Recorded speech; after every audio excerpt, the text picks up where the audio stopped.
One of my favorite strengthening movements on the rings for a ring dip is the catch position dips, which are also catch position pulses or low dip pulses.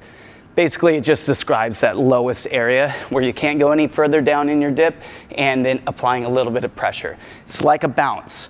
And what we want to do is find that lowest catch position that we can be in, and then just before we fail, so that low, and then trying to add just a little bit of a bouncing pressure. So we don't want to move very much, maybe 2-3 centimeters at the most, 1.5 inches.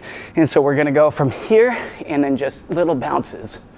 This is going to make a big difference in your ring dips and your ring muscle ups when you transition and you get to that low dip position. This creates the ability to spring out of that low dip. It applies a dynamic load toward the insertion part of your pec and your shoulder, but mostly your pec. And so when that stretches and contracts over time with a small amount of load like we're doing here, it's going to build up the connection piece between the muscle and the tendon. This is super important for safety.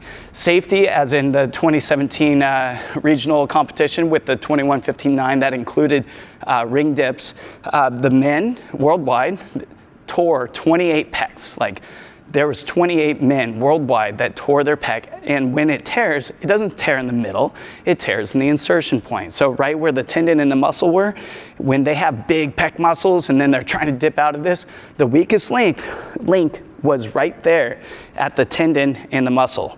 When you have all this bulk that can really put a lot of power into it, and you're at this full range of motion, the weakest link right there just pops off.